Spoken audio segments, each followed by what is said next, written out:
கோபுரம் டிவி நேயர்களுக்கு இனிய வணக்கம். மகான் ஸ்ரீ ஷிரடி சாய்பாபா அற்புதங்கள் இந்த நிகழ்ச்சிக்கு நீங்கள் அளித்து வரும் அன்பிற்கும் ஆதரவிற்கும் மிகப்பெரிய நன்றியை தெரிவித்துக் கொள்கிறோம்.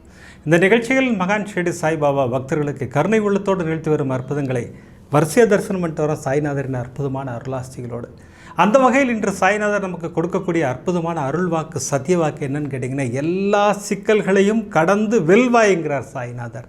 அற்புதமான வார்த்தையை யூஸ் பண்ணார். எல்லா சிக்கல்களையும் கடந்து வெல்வாய், உன்னோடு நான் இருக்க பயம் எதற்குன்ட்டார். இதை விட நமக்கு வேறு என்னங்க வேணும் இல்லையா? நம்மெல்லாம் மிகவும் கொடுத்து வைத்தவர்கள். சாய்நாதருக்கு ஒரு மிகப்பெரிய நன்றியை சொல்லி இந்த ஆசீர்வாதம் பெற்ற 3 சகோதரிகளின் அற்புதங்களை நமக்கு அனுப்பி வைத்திருக்கிறார். அந்த சகோதரிகள் யார் அப்படின்னு கேட்டிங்கன்னா, சென்னையைச் சேர்ந்த சகோதரி கோமதி அவர்கள். நான் அடிக்கடி ஒரு விஷயம் சொல்லுவேன், சச்சரிதன் நமக்கு பதில் சொல்லும் அப்படின்னு சொல்லுவேன். அதே போல் நம்முடைய பாபாவின் அற்புதங்கள் நிகழ்ச்சியின் மூலமாகவும் நமக்கு பதில் கிடைக்கும். அதை நமக்கு புரிய வைக்கின்ற வகையில் இந்த அற்புதத்தை பிரமாதமாக நிகழ்த்தி அமர்க்களப்படுத்தி இருக்கிறார் சாய்நாதர். அடுத்து ஞானசாய் பாபா ஆலயத்தில் இப்போது ஸ்ரீராமநவமி உற்சவத்தை ஒட்டி தொட்டில் கட்டும் வைபவம் நடக்குது இல்லைங்களா? அதை பற்றி நான் சொல்லலான்னு யோசிச்சுட்டு இருக்கும்போதே ஒரு வீடியோ எனக்கு வருது. அந்த வீடியோவின் மூலமாக அத்தனை பேருக்கும் ஒரு நம்பிக்கை ஒளியை ஏற்றுகிறார் சாய்நாதர். யாரெல்லாம் வேண்டுமோ அத்தனை பேரும் ஞானசாய் பாபா ஆலயத்தில் வந்து அந்த தொட்டில் கட்டும் வைபவத்தில் கலந்து கொள்ளுங்கள் அப்படிங்கிற மாதிரி ஒரு அற்புதமாக வழியை காட்டுகிறார் சாய்நாதர். அந்த அற்புதத்தை தரிசனம் செய்ய இருக்கிறோம். இப்படி 2 அற்புதங்கள் பிரமாதம் அப்படின்னா, நாகர்கோயிலை சேர்ந்த சகோதரி ரிஷிமதி அவர்கள் அமர்க்களப்படுத்தி விட்டார். சகோதரிக்கு 3 அற்புதங்கள் புரிந்து, நான் உன்னோடு தான் இருக்கிறேன், எதற்கும் கவலைப்படாதே, அற்புதங்கள் உனக்கும் நிகழ்த்தி காட்டுவேன்னு ஒரு மிகப்பெரிய ஆசீர்வாதத்தை கொடுத்திருக்கிறார். மகள் மெடிசன் படிக்கணும், அமக்களப்படுத்துகிறாரு. மகன் இன்ஜினியர் ஆகணும், அதற்கும் ஆசீர்வாதம். கணவருக்கு வேலை வேண்டும், அங்கே தான் தாமதமாகுது. தாமதமாகும்போது கணவர் என்ன சொல்கிறாரு, இந்த புத்தாண்டு 1ஆம் தேதி வரைக்கும் தான் நேரம், அதுக்கு மேலே பாபா இங்கே இருக்கக்கூடாது. ஏன்னா எல்லாரும் சொல்கிறாங்க பாபா இருந்தால் கஷ்டம் வரும், வேலை கிடைக்காதுங்கிறாங்க. அதனால் 1ஆம் தேதியோடு பாபாவை தூக்கி நீ வெளியில் போட்டுடணும் அப்படிங்கிறாரு. சகோதரி பாபாவிடம் சென்று நின்று பேசினார்கள். என்ன அற்புதம் நிகழ்த்தினார் சாய்நாதர். அந்த அற்புதத்தை தரிசனம் செய்ய இருக்கிறோம். நான் எல்லாருக்கும் சொல்லிகிட்டு இருக்கேன் இல்லையா, உங்களுக்கும் அற்புதம் நடக்கும் சொல்லிகிட்டு இருக்கீங்களா? அதெல்லாம் இன்றைக்கி ப்ரூவ் பண்ணுறார் இன்றைக்கி சாய்நாதர். இப்படி பிரமாதமாக 3 அற்புதங்களை கொடுத்து சாய்நாதர் நமக்கு கொடுக்கின்ற அருள் வாக்கு, எல்லா சிக்கல்களையும் கடந்து நீ வெல்வாய்ங்கிறார். உனக்கு வெற்றி நிச்சயம், உன்னோடு நான் இருக்க பயம் எதற்கு, அவ்வளோதான் போதும். இப்படி பிரமாதமாக இந்த 3 அற்புதங்களை தரிசனம் செய்வதற்கு முன்னால் நான் உங்களிடம் கேட்டுக்கொள்வதெல்லாம், இந்த நிகழ்ச்சிக்கு ஒரு லைக் பண்ணுங்கள், ஷேர் பண்ணுங்கள். அது நீங்கள் பிரமாதமாக பண்ணிக்கிட்டு இருக்கீங்க. எதற்காக லைக் செய்ய வேண்டும்? நீங்கள் லைக் பண்ண யூடியூப் ரெக்கமெண்டேஷனில் அப்படி பிரமாதமாக போகும். அப்படி போகும்போது இந்த சாய்நாதரின் அற்புதங்களை எல்லோரும் கேட்பதற்கும் பார்ப்பதற்கும் வழிவகை செய்கிறது அந்த லைக். ஒரு லைக் பண்ணலாமே, பிடித்திருந்தால் ஷேர் பண்ணலாம். ஒரு முக்கியமான அனௌன்ஸ்மெண்ட்டு எல்லா சகோதரிகளும் கேட்டுக்கொண்டிருக்கும் அனௌன்ஸ்மெண்ட்டை சொல்லிவிட்டு நிகழ்ச்சிக்குள்ளே போயிடலாம். இப்போ ஸ்க்ரீனில் பார்க்குற நீங்கள் சாய்நாத ஸ்தவன மஞ்சரி. இந்த சாய்நாத ஸ்தவன மஞ்சரி வேணும்னா இது அருள் பரிசு தான். நீங்கள் அட்ரஸ் மட்டும் அனுப்பினா போதும், உங்கள் வீடு தேடி இந்த சாய்நாத ஸ்தவன மஞ்சரி வந்து சேரும். ஏன்னா இது வரைக்கும் கிட்டத்தட்ட 20,000 புத்தகங்கள் கொடுத்துருக்கோம். நம்ம யாருக்கெல்லாம் வேணுமோ அப்ளை பண்ணுங்கள். அட்ரஸ் எழுதுறதுக்கு ஒரு முறை சொல்லி கொடுத்துருக்கேன், அதில் தான் அனுப்பணும். அட்ரஸ்ன்னு அண்ணா கேட்டார்னு வெறும் அட்ரஸ் மட்டும் அனுப்பக்கூடாது, உங்கள் பெயரோடு அனுப்ப வேண்டும். உங்கள் பெயர், கதவிலக்கம், தெரு பேர், ஊர் பேர், உங்கள் டிஸ்ட்ரிக்ட் பேர், பின்கோடு, ஃபோன் நம்பர் இத்தனையும் அதில் இருக்கணும். அப்போ தான் நான் அனுப்புறது உங்களை வந்து சேரும். இல்லைன்னா என்னையே வந்து திரும்பி வந்து சேரும். அப்போ எனக்கும் நஷ்டம், உங்களுக்கும் நஷ்டம் இல்லையா? இது சாய்நாத ஸ்தவன மஞ்சரிக்கு அருள் பரிசு, காசு கிடையாது.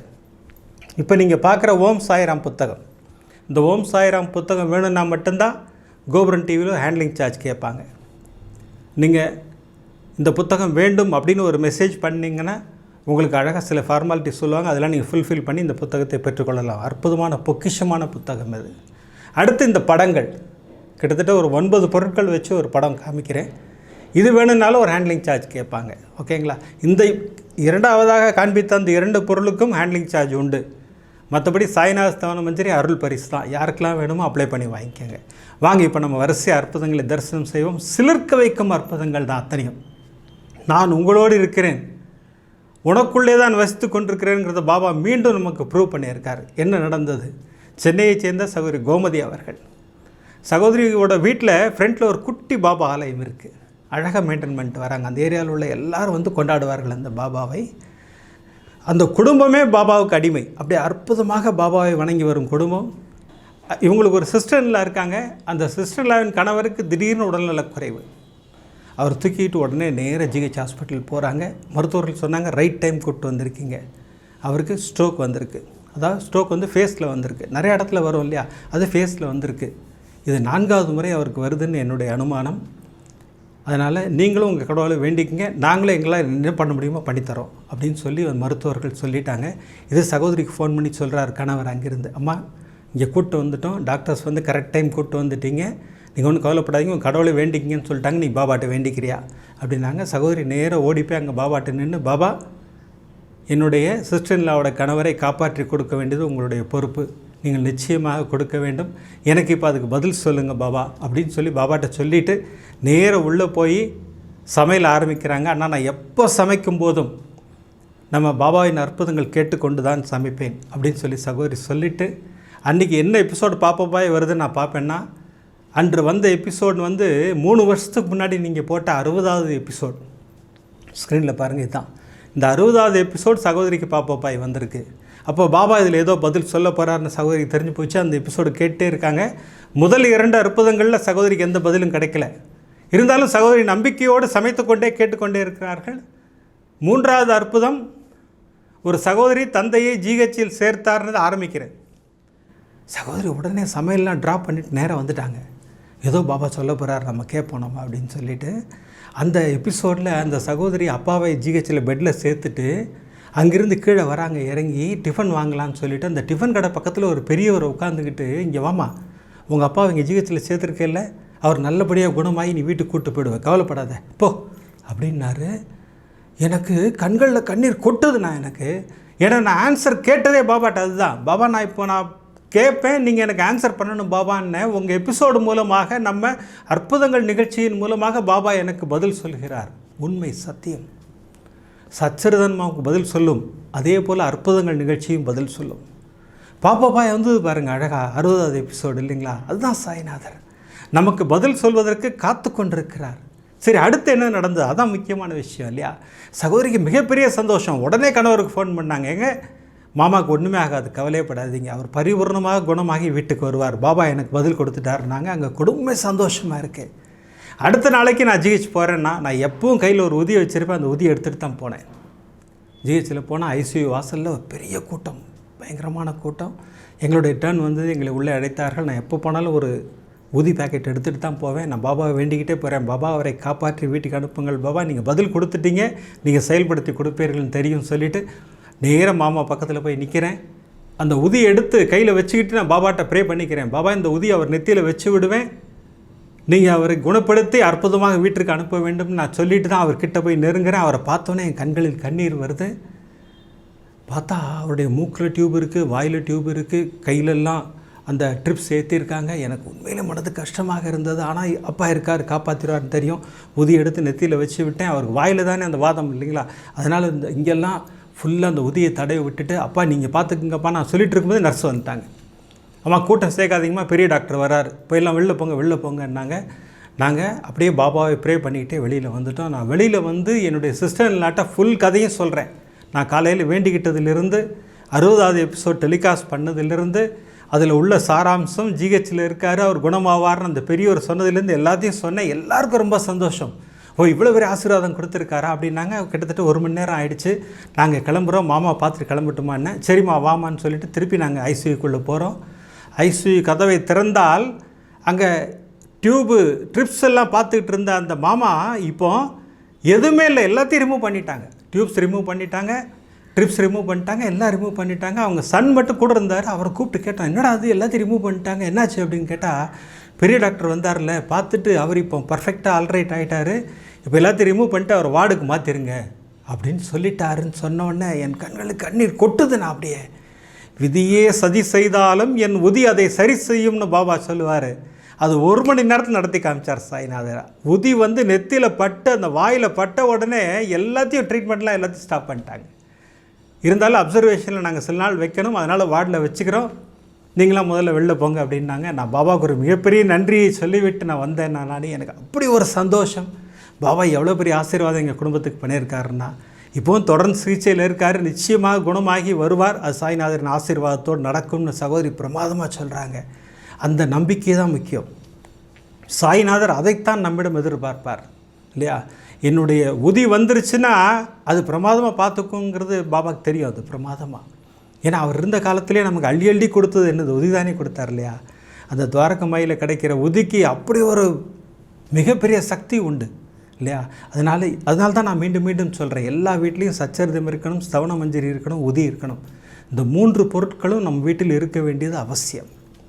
இப்படி பிரமாதமான அற்புதத்தை நிகழ்த்திய சாய்நாதர் அந்த சகோதரி கோமதி சகோதரிக்கு இன்னும் சில கோரிக்கைகள்லாம் இருக்குது. அந்த கோரிக்கைகள் எல்லாவற்றையும் நிறைவேற்றி நமக்கு இன்னும் நிறைய அற்புதங்களை சகோதரின் மூலமாக நமக்கு கொடுப்பார்.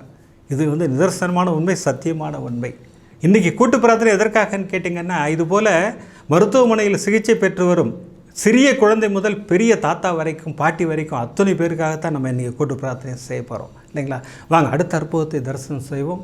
அடுத்த அற்புதத்தின் மூலம் ஒரு மிகப்பெரிய வழியை நமக்கு காட்டுகிறார் சாய்நாதர். ஒரு நம்பிக்கை ஒளியை ஏற்றி காட்டுகிறார் சாய்நாதர். என்ன? முதல்ல இந்த வீடியோவை தரிசனம் பண்ணுங்கள், அதுக்கப்புறம் நமக்கு தெரியும். ஞானசாய் பாபா ஆலயத்தில் எடுத்து இந்த வீடியோவை முதல்ல கேளுங்க. என் பேர் சீதாலட்சுமி. நான் மணிவாக்கத்துலேருந்து வரேன். என் பொண்ணுக்கு 5 வருஷமாக குழந்தை இல்லை. இங்கே யூடியூப் சேனலில் பார்த்தோம். அதனால் இங்கே அம்பத்தூர் சாய்பாபா கோயிலில் தொட்டில் கட்டிட்டு போனோம் ஸ்ரீராம நவமிக்கு. இந்த வருஷம் வர்றதுக்குள்ளே என் பொண்ணுக்கு குழந்தை பிறந்துருச்சு. 2 மாதம் ஆகுது குழந்தைக்கு. யார் குழந்தை இல்லைன்னு கவலைப்படாதீங்க. பாபா கிட்ட வேண்டிக்கிட்டிங்கன்னா கண்டிப்பாக பாபா குழந்தைய கொடுப்பார். அதே மாதிரி என் சின்ன பொண்ணுக்கு கல்யாணத்துக்காக உடம்பு வியாதி இல்லாமல் இருக்கிறதுக்காக வேண்டிகிட்ருக்குறோம். அதையும் கண்டிப்பாக பாபா செய்வாருன்னு எனக்கு நம்பிக்கை இருக்குது. சாயிரம். எவ்வளோ அழகாக சொன்னாங்கல்ல, அதுதான் சாய்நாதர். போன ராமநவமிக்கு போய் அட்டன் பண்ணியிருக்காங்க. இந்த ராமநவமி குழந்தை பிறந்தாச்சு. அதைத்தான் நமக்கு அற்புதமாக வழிகாட்டுகிறார் சாய்நாதர். யாரெல்லாம் தாய்மை பரிசிற்காக காத்திருக்கிறீர்களோ அத்துணை பேரும் உடனே ஞானசாய் பாபா ஆலயத்தை தொடர்பு கொண்டு அந்த ஸ்ரீராம நவமி தொட்டில் கட்டும் வைபவத்தில் கலந்து கொண்டு சாய்நாதரின் ஆசீர்வாதத்தை பரிபூர்ணமாக பெற்றுக்கொள்ளுங்கள். அதுதான் சாய்நாதர் நம்ம கூடயே இருக்காரு, நமக்கு வழிகாட்டி கொண்டிருக்கிறாருங்கிறதெல்லாம் நிதர்சனமான உண்மை. இப்படி 2 அற்புதங்கள் அமர்க்கலப்படுத்திய சாய்நாதர் 3வது அற்புதத்தின் மூலம் நம்ம அத்துணை பேருக்கும் ஒரு மிகப்பெரிய ஆசீர்வாதத்தை செய்கிறார். நீ நம்பிக்கையோடும் பொறுமையோடும் காத்திருந்தால் அத்துணையும் கிடைக்கும். நீ எதை பற்றியும் கவலைப்படாத. அதுதான் சாய்நாதர் சொல்கிறாரு. அந்த ரிஷிமதி நாகர்கோவிலேருந்து சகோதரி இந்த அற்புதத்தை அனுப்பிச்சாங்க. ஆனால் நீங்கள் ஒரு எபிசோட்லேயும் எண்டில் சொல்லுவீங்க, இந்த அற்புதம் இவங்களுக்கு மட்டும்தான் நிகழுமா, நமக்கும் நிகழும்னு சொல்லுவீங்க. நான் கூட எப்போ நடக்க போகுதுன்னு நான் கேட்டே இருப்பேன் பாபாட்ட. ஆனால் எனக்கு 3 அற்புதங்களை நிகழ்த்தி அமர்க்கலப்படுத்தி விட்டார் சாய்நாதர். 3 அற்புதங்கள் என்னென்ன அப்படின்னு கேட்டிங்கன்னா, மகள் மெடிசன் படிக்கணும். சகோதரிக்கு மிகப்பெரிய ஆசை. பாபாட்ட தான் சொன்னாங்க, பாபா நீங்கள் உங்கள் ஆசீர்வாதம் இருந்தால் படிப்பா, பண்ணி கொடுங்க பாபான்னா மிகப்பெரிய ஆசீர்வாதம் கொடுத்து அற்புதமாக கல்லூரியில் சேர்த்து விட்டார். சகோதரியின் மகள் இப்போ மெடிசன் படிச்சுக்கிட்டு இருக்காங்க. அடுத்து சகோதரிக்கு 10ஆம் கிளாஸ் படித்து கொண்டிருக்கும் மகன் இன்ஜினியரிங் படிக்கணும். அதுவும் அவனுக்கு என்ன ஆசைன்னு கேட்டிங்கன்னா, சென்னையில் அண்ணா யூனிவர்சிட்டியில் இன்ஜினியரிங் காலேஜில் படிக்கணும். பாருங்கள் எப்படி குழந்தைக்கு எப்படி ஒரு ஆசை பாருங்கள். அதை தாத்தாவிடம் சொல்லிகிட்டே இருப்பான். ஏன்னா அவங்க வீட்டில் ஒரு 3 பேர் தான் பாபாவை கும்பிடுவாங்க. சகோதரி கும்பிடுவாங்க, மகள் கும்பிடுவார், மகன் கும்பிடுவார். அப்பா இருப்பார், கணவர் இருக்கார் இல்லைங்களா, அவர் பாபாலாம் நம்பிக்கையெல்லாம் கிடையாது, உங்களை கும்பிடக்கூடாதெல்லாம் சொல்ல மாட்டார். அவர் முருகரின் தீவிரமான பக்தர். அவர் மகனுக்காக சகோதரி ஓம் ஸ்ரீ சாய் ராம ஜெயம் எழுதுகிறாங்க, எழுதிக்கிட்டே இருக்காங்க. அப்போ மகனை கூப்பிட்டாங்க, தம்பி இந்த மந்திரம் எழுதுனா நீ நல்ல மார்க் வாங்குவேன், நல்ல படிப்பேன்னு சொல்லி கோபுரன் டிவியில் அண்ணா சொல்கிறாரு. எழுதுறியா அண்ணா? கண்டிப்பாக எழுதுறேம்மா அப்படின்னு சொல்லிட்டு தம்பி எழுத ஆரம்பித்தார். 10th 474 மார்க் வாங்கியிருக்கிறார் தம்பி. 474 மார்க்ஸ் அவுட் ஆஃப் 500க்கு. ஒரு பிரமாதமான ஆசீர்வாதம் தம்பிக்கு. அடுத்து +1 +2 டாப் ஸ்கோர், பிரமாதமான மார்க்கு. தம்பி ஆசைப்பட்ட மாதிரியே சென்னை அண்ணா யூனிவர்சிட்டியில் அற்புதமாக இன்ஜினியரிங் ஜாயின் பண்ணிட்டார். மெக்கானிக்கல் இன்ஜினியரிங் அற்புதமாக கிடச்சிருச்சு, சூப்பராக ஜாயின் பண்ணிட்டார். சகோதரிக்கு இந்த 2 ஆசீர்வாதம் பிரமாதமாக கிடச்சிருச்சு. ரொம்ப சந்தோஷம். கணவர் வேலைக்காக காத்து கொண்டிருக்கிறார். அந்த அற்புதம் நடந்ததுன்னா நான் 3ஐயும் சொல்லிடுவேண்ணா அப்படின்னு சொல்லி அடிக்கடி சகோதரி சொல்லிக்கிட்டு இருப்பாங்க. கணவரின் வேலைக்காக ஓம் ஸ்ரீ சாயி மகாலட்சுமியை நமோ நமக ஸ்திர உத்தியோகம் தேகியமாம் நான் எழுதிட்டே இருக்கேன்னா. 2017ஆம் ஆண்டு கணவர் வெளிநாட்டிலிருந்து திரும்பி வந்தார். அந்த கம்பெனியில் ரிசைன் பண்ணிட்டார் வேலையை. திரும்பவும் வெளிநாடு போகலான்னு ட்ரை பண்ணால் கிடைக்கவே மாட்டேங்குது. இங்கேயும் ஒரு ப்ராப்பரான வேலை கிடைக்கல. அவரும் பாவம் எவ்வளோ முயற்சி பண்ணிக்கிட்டு இருக்கார், எதுவுமே நடக்கலைன்னா. நான் பாபாவை தீவிரமாக நம்புகிறேன். கணவர் பாபா பக்கமே வரமாட்டார், ஆனால் நாங்கள் கும்பிடுறதை அவர் தடை செய்யவே மாட்டார். நானும் என் மகளும் பாபாவை கொண்டாடுவோம். மகன் இங்கே சென்னையில் படிச்சுக்கிட்டு இருக்காரு. இப்போ அந்த சுற்று வட்டாரத்தில் உள்ளவங்களாம் என்ன சொல்கிறாங்க, உங்களுக்கு வேலை கிடைக்கல, அதுக்கு என்ன காரணம் தெரியுமா அப்படிங்கிறாங்க. என்ன காரணம் அப்படின்னு கேட்டால் உங்கள் மனைவி பாபாவை கும்பிட்றாங்க, அதான் உங்களுக்கு வேலை கிடைக்கல. உங்களுக்கு கஷ்டம் வந்துக்கிட்டே இருக்குமே, அதுக்கு காரணம் பாபா தான். நீங்கள் பாபாவை வீட்டுக்குள்ளே வச்சுருந்தீங்கன்னா கஷ்டம்தான் வரும். இது இது இது வந்து இது இது வழக்கமாக சில பேர் வச்சுருக்காங்க. அவங்களுக்கு வேறு வேலை இல்லைன்னா முதல்ல பாபாவை கையில் எடுத்துக்கிறது. நீங்கள் பாபாவை கும்பிட்றதுனால தான் இத்தனையும் வருது, நீங்கள் பாபாவோட பேர் சொல்கிறதுனால தான் உங்கள் ஃபேமிலியில் இவ்வளோ பிரச்சனை வருது, இந்த மாதிரி சொல்லி எதையாவது சொல்லிக்கிட்டே இருக்காங்க. சகோதரிக்கு மிகப்பெரிய வருத்தம். ஆனால் கணவர் அதெல்லாம் பெருசாக கேர் பண்ணல. அதனால் சகோதரிக்கு ஒரு சந்தோஷம். பாபா நீங்கள் இருக்கீங்க பாபா, எனக்கு ஒன்றும் பிரச்சனை இல்லை பாபா அப்படின்னு சொல்லிட்டு தொடர்ந்து பாபாவை பிரார்த்தனை செய்து கொண்டே இருக்கிறார்கள். இப்போ 2024 ஆண்டு வந்துருச்சு. 2024 எண்டு கிட்ட வர்றாங்க. அன்றைக்கி கணவருக்கும் சகோதரிக்கும் ஏதோ ஒரு வாக்குவாதம் வரும்போது கணவர் ஒரு கோபமாக ஒரு வார்த்தையை சொல்லுகிறார். எனக்கு இப்போ வேலை கிடைக்காததுக்கும் நம்ம கஷ்டத்தில் இருப்பதற்கும் காரணம் உங்கள் பாபா தான். உனக்கு ஃபைனலாக ஒரே டைம் சொல்கிறேன், இந்த 2025 ஆரம்பிக்கும் போது புத்தாண்டுலேருந்து இந்த பாபா நம்ம வீட்டுக்குள்ளே இருக்கக்கூடாது, அதான் லாஸ்ட் டே அவருக்கு, அவரை வெளில தூக்கி போட்டுருந்தோம் அப்படின்னு சொல்லிட்டு கணவர் போயிட்டே இருந்துட்டார். சகோதரி கண்களில் கண்ணீரோடு நேராக பாபாட்ட வந்து உட்காந்தாங்க. என்ன பாபா அது இப்படி சொல்கிறார் இவர், திடீர்னு உங்களை தூக்கி வெளில போடுங்கன்றார், நீங்கள் இல்லாத இந்த பூஜை ரூமை என்னால் பார்க்கக்கூட முடியாது பாபான்னு சொல்லிட்டு சகோதரி கண்ணீர் விட்டு அழுகிறார்கள். பாபா அவருக்கு நீங்கள் அதுக்குள்ளே வேலை வாங்கி கொடுக்கணும், அதுவும் வியாழக்கிழமையில் வாங்கி கொடுக்க வேண்டும், அப்போ தான் அவர் நம்புவார் நீங்கள் தான் வாங்கி கொடுத்தீங்கன்னு சொல்லிட்டு நீங்கள் அதை செய்யணும். அப்படி நீங்கள் செய்யலைன்னா எனக்கு ஒன்றும் இல்லை பாபா, உங்களுக்கு தான் இழுக்கு. ஸ்தவண மஞ்சரில் தாஸ்கனு மகாராஜ் சொல்லுவார் இல்லைங்களா, பாருங்கள் சகோதரி அதையே சொல்லியிருக்காங்க.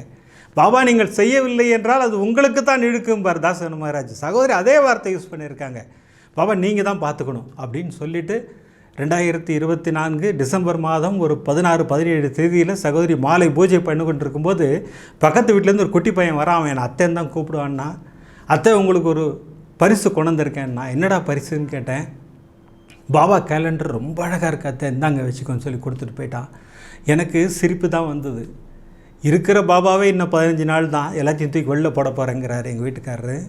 இப்போ நீங்கள் புதுசாக வந்திருக்கீங்க, வாங்க நீங்கள் வந்தீங்கன்னா ஏதோ ஒரு விஷயம் செய்ய போகிறீங்கன்னு அர்த்தம் சொல்லிவிட்டு அந்த கேலண்டரை மாட்டினேன். கரெக்டாக என் மகள் கல்லூரியிலேருந்து வந்தா, அம்மா என்னம்மா அது பாபா வந்திருக்காரு, நமக்கு ஏதோ ஆசீர்வாதம் கிடைக்க போகுது, மாட்டுமா அப்படின்னா. எப்படி நம்பிக்கை பாருங்கள் ரெண்டு பேருக்கும். பாபா வந்தால் ஒரு மாற்றம் நடக்கும்னு நினைக்கிறாங்க இல்லையா, என்ன நடந்தது பாருங்கள். கேலண்டர் மாட்டியாச்சு, புத்தாண்டு வந்துருச்சு. 2025 ஜனவரி மாதம் 1ஆம் தேதி. சகோதரிக்கு பக்குன்னு இருக்குது. ஏன்னா இன்றைக்கி கணவர் என்ன முடிவு பண்ணாருன்னு தெரியாது. ஆனால் ஒன்றுமே சொல்ல, அது பாட்டு நாள் நடந்து போயிடுச்சு. 1, 2, 3, 4, 5 ஜனவரி 6 சகோதரியின் பிறந்த நாள். அப்பாட 6 நாள் எதுவுமே செய்யலை. என் பர்த்டே வரைக்குமாவது காப்பாற்றி விட்டார் பாபான்னு சொல்லிட்டு சகோதரி கும்பிட்டுக்கிட்டு இருக்காங்க. அப்பவும் பாபாட்ட வேண்டிக்கிறாங்க, பாபா எப்படியாவது ஒரு வேலை வாங்கி கொடுத்துருங்க பாபா அவருக்கு, நீங்கள் வாங்கி, இல்லைன்னா அது உங்களுக்கு தான் பாபா பிரச்சனை. பாருங்கள் என்ன பூஜை ரூமில் நீங்கள் இல்லைன்னா நான் எப்படி கும்பிடுவேன் பாபா உங்களன்னு சொல்லிட்டு சகோதரி கண்ணீர் விட்டு அழுது கொண்டு இருக்கும்போது கணவர் சந்தோஷமாக ஓடி வருகிறார். அப்படியே அம்மா ரிஷின்னு கூப்பிட்டார். என்னங்கன்னா ஒரு மெசேஜ் காட்டுறாரு, ஒரு இமெயிலு. பார்த்தா அவர் ஏற்கனவே வேலை பார்த்துட்டு இருந்தார் பாருங்கள் 2017. அதே கம்பெனியில் இவருக்கு அப்பாயின்மெண்ட் ஆர்டர் அடித்து அனுப்பிச்சிருக்காங்க. மிகப்பெரிய சந்தோஷம் சகோதரிக்கு. ஆனால் ஒரு சின்ன வருத்தம் என்னென்னா திங்கக்கிழமை அன்றைக்கி வந்துருச்சு. இதே வியாழக்கிழமை வந்திருந்தால் அவர் நம்பியிருப்பாரே, பாபா தான் வாங்கி கொடுத்தாருன்னு சொல்லிட்டு பாபாட்ட உட்காந்து அதற்கும் பாபாவிடம் பேச. சகோதரியோட வழக்கமே பாபாட்ட பேசிக்கிட்டே இருப்பாங்க. என்ன பாபா இப்படி திங்கக்கிழமை கொடுத்துட்டீங்களே, அதுவும் என் பர்த்டே. அப்போ தான் சகோதரிக்கு ஞாபகம் வருது, பர்த்டே அன்றைக்கி எனக்கு பரிசு கொடுத்துருக்கிறார் சாய்நாதர் இல்லையா. சகோதரி ரிஷிமதிக்கு ஒரு பிரமாதமான பரிசு, உன் கணவருக்கு வேலை வாங்கி கொடுத்தேங்கிறாரு. கணவரை கூப்பிட்டாங்க, ஏங்க வாங்க, எங்கள் பாபா என்ன பண்ணார் பார்த்தீங்களா, என் பர்த்டே அன்றைக்கி உங்களுக்கு பரிசு கொடுத்துருக்காரு கரெக்டா அப்படின்னாங்க. கணவர் ஆமாம்மா உண்மைம்மா அப்படின்னாரு. அடுத்து டிக்கெட் வருது அந்த கம்பெனிலேருந்து. என்றைக்குன்னு பார்த்தா வியாழக்கிழமை அவர் இங்கேருந்து வெளிநாடு கிளம்ப வேண்டும். கணவர் மெல்ட் ஆகிட்டார். ஏம்மா இது உங்கள் பாபா தான் பண்ணியிருக்காருமா. அப்புறமா இந்த ஒரு மந்திரம் ஏதோ சொல்லிகிட்டே இருக்கீங்களே, நீ பொண்ணு பாப்பாலாம் சொல்லிட்டு இருக்கீங்க, என்னது அது ஷீரடி போகிற வாசி என்ன மந்திரம், அதை சொல்லிக் கொடு, நான் அதை எழுதிக்கிறேன், நானும் சொல்கிறேன். அதை அசத்திட்டாரா. அதுதான் சாய்நாதர். ஒரு மந்திரம் நீங்கள்லாம் ஏன் சொல்கிறீங்கன்னு கேட்ட ஒரு மனிதர். அது இந்த 1ஆம் தேதியோடு இவர் இங்கே இருக்கக்கூடாதுன்னு சொன்ன மனிதர். ஆனால் இன்று அவருக்கு ஒரு ஆசீர்வாதத்தை செய்து எப்படி ஒரு விஷயம் பண்ணிட்டார்ல, அதுதான் சாய்நாதர். நம்பிக்கையோடு பிரார்த்தனை செய்யும்போது அத்தனையும் செயல்படுத்தி கொடுப்பார். நான் அதுக்காக தான் மீண்டும் திரும்ப சொல்கிறேன், நம்புங்கள், ஒரு பாதங்களை கெட்டியாக பிடித்து கொள்ளுங்கள். இது நடக்கலையே அது நடக்கலைன்னு வருத்தமே படாதீங்க. அவருக்கு தெரியும் எந்த நேரத்தில் எந்த காலத்தில் அதை கொடுக்க வேண்டும் என்பது அவருக்கு தெரியும். இன்றைக்கி அசத்திட்டாரா, இன்றைக்கி சகோதரின் கணவர் வெளிநாடு போயாச்சு. எவ்வளோ பெரிய ஆசீர்வாதம் பாருங்கள். இதெல்லாம் இவங்களுக்கு மட்டும்தான் நடக்குமான்னு கேட்டால் இல்லை, நம்ம எல்லாருக்கும் உண்டு. நம்ம அத்துணை பேருக்கும் ஆசீர்வாதம் கொடுப்பதற்காகத்தான் சாய்நாதர் காத்து கொண்டிருக்கிறார். நேற்று கூட ஒரு சகோதரர் ஃபோன் பண்ணி, நீங்கள் வந்து ஏதோ பிரச்சாரம் மாதிரி பேசுகிறீங்க சார், நீங்கள் பாபாவை பற்றி எதுக்கு அப்படி பிரச்சாரம் பண்ணுறீங்க அப்படின்னாரு. பாபாவை பற்றி பேசுகிறதுக்கெல்லாம் நான் பேச முடியாது. நான் ஏதாவது தயார் பண்ணி பேச முடியுமான்னு கேட்டால் அது அப்படி நான் நினச்சேன் வச்சுக்கங்க, நான் என்னை மாதிரி முட்டாள் வேறு யாருமே இருக்க மாட்டாங்க. நான் என்ன பேசணும்னு முதற்கொண்டு டிசைட் பண்ணுறது எங்கள் அப்பா தான், சாய்நாதர் தான்.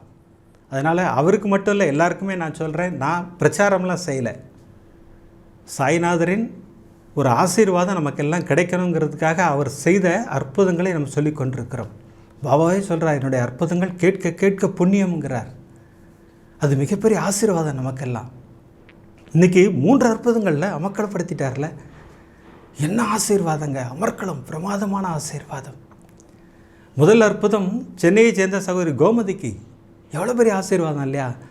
அதாவது சச்சரிதம் பதில் சொல்லும், அதே போல் நம்முடைய அற்புதங்கள் நிகழ்ச்சியும் பதில் சொல்லும். யாருக்காவது வேணும்னா கூட நீங்கள் ரேண்டமாக ஒரு நம்பர் சொல்லி எடுத்து பாருங்கள். ஏன்னா நம்ம இப்போ 409 எபிசோட் வந்துட்டோம். ஏதாவது ஒரு எபிசோட் நம்பர் சொல்லி கேட்டு பாருங்கள், அதில் ஆன்சர் இருக்கும். அதே போல் ஞானசாய் பாபா ஆலயத்தில் நடைபெற இருக்கும் அந்த ஸ்ரீராம நவமி தொட்டில் கட்டும் வைபவத்தில் கலந்து கொள்ளுங்கள். நிச்சயமாக உங்கள் வீட்டில் தாலாட்டு சத்தம் கேட்கும். அடுத்து ரிஷிமதி சகோதரிக்கு மிகப்பெரிய ஆசீர்வாதம், அமர்க்களப்படுத்திட்டார் சாய்நாதர். அதுதான் சாய்நாதர். என் கணவர் கும்பிடலை, எங்கள் அப்பா கும்பிட மாட்டார், அதெல்லாம் வருத்தமே படாதீங்க, அதெல்லாம் அவர் பார்த்துப்பார். அவங்க கும்பிடணுமா வேண்டாமாங்கிறத முடிவு பண்ணுறது அவர் தான். நம்ம நினச்சா அவரை கும்பிட முடியாது, அவர் தான் நினைக்கணும். நீ என் பக்தனாக மாற வேண்டும்னா அவர் ஒரு செகண்டில் மாற்றி விட்டுருவார். அதுதான் சாய்நாதர். அடுத்த எபிசோடு பாருங்கள், அமர்க்களப்படுத்துகிறார். 3 சகோதரின் அற்புதங்களை நமக்கு கொடுத்து நம்மை அற்புத மழையில் நனைய வைக்கிறார் சாய்நாதர். இப்போல்லாம் எபிசோட் முடிக்கிறதுக்கு முன்னாடி சர்வ ரோக தோஷ நிவாரண ஸ்லோகம் சொல்லித்தான் முடிக்கிறோம். இன்றைக்கி நம்ம பிரார்த்தனை பண்ண போகிறோம். எதற்காகன்னு கேட்டிங்கன்னா, மருத்துவமனையில் சிகிச்சை பெற்று வரும் பிறந்த குழந்தையிலிருந்து தாத்தா பாட்டி வரைக்கும் எத்தனையோ பேர் சிகிச்சை பெற்று வருகிறீர்கள். உங்கள் அத்துணை பேரும் பூர்ண நலம் பெற்று வீடு திரும்ப வேண்டும் நம்ம எல்லோரும் பிரார்த்தனை செய்வோம். ஷீரடிபுர வாசினம், கருணாமூர்த்தி ஸ்வரூபம், சர்வரோக தோஷ நிவாரணம், ஷீரடி சாய்நாதன் தரிசனம், சத்குருவின் கடாட்சம் நமக்கெல்லாம் நிறைஞ்சு கிடைக்கன்னு வேண்டிக்கிறேன். அடுத்த எபிசோடில் நிறைய அற்புதங்களோடு உங்களை சந்திக்கிறேன். நன்றி, வணக்கம். ஓம் சாய்ராம்.